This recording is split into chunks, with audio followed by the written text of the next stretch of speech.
Mrs Bector foods and specialities. तो ये company करीब करीब 505 रुपए के आसपास ट्रेड कर रही है। Market cap almost around 3000 crore का है।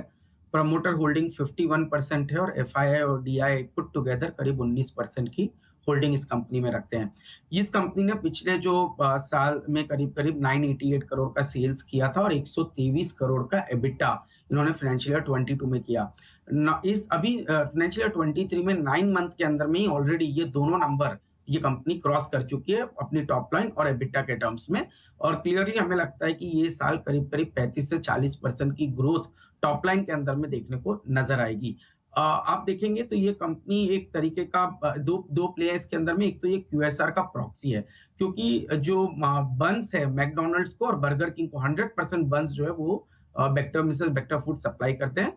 और साथ ही साथ ये प्रीमियम बिस्किट्स और ब्रेड सेगमेंट में काफी अच्छा काम करते हैं। तो इनकी एक ब्रांड है क्रीमेका बिस्किट्स के अंदर में, और इंग्लिश ओवन करके ब्रांड है जो ब्रेड्स के अंदर में काम कर रही है। तो ये पूरा जो सेगमेंट है काफी अच्छी तरह से ग्रो कर रहा है। आप अगर से फाइनेंशियल ईयर 20 से 22 को देखेंगे तो इन्होंने करीब करीब 300 करोड़ का ऑपरेटिंग कैश फ्लो जनरेट किया और इसी ड्यूरेशन में 185 करोड़ का केपेक्स इस कंपनी ने किया है।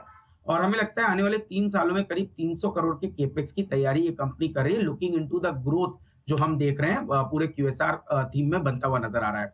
अब ये स्टॉक का एक करेक्शन में आया था पोस्ट इसके जो लिस्टिंग के बाद। उसका कारण था कि हमने देखा था कि मार्जिन्स में काफी डेंट लगा था, क्योंकि उस समय व्हीट, मिल्क और शुगर सभी के प्राइसेस काफी बढ़ गए थे। बट क्योंकि अब ये सब नॉर्मलाइज होना शुरू हो गया है तो हमें लगता है मार्जिन एक्सपेंशन इस कंपनी के अंदर में आएगा।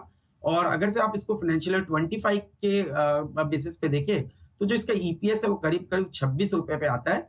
और उसको अगर से आप 30 टाइम का मल्टीपल दे, क्योंकि जबकि एक एफएमसीजी तरह की कंपनी है, तो मुझे लगता है कि एक बहुत ही सिग्निफिकेंट डिस्काउंट हम ले रहे हैं लार्ज कैप पीयर्स के सामने।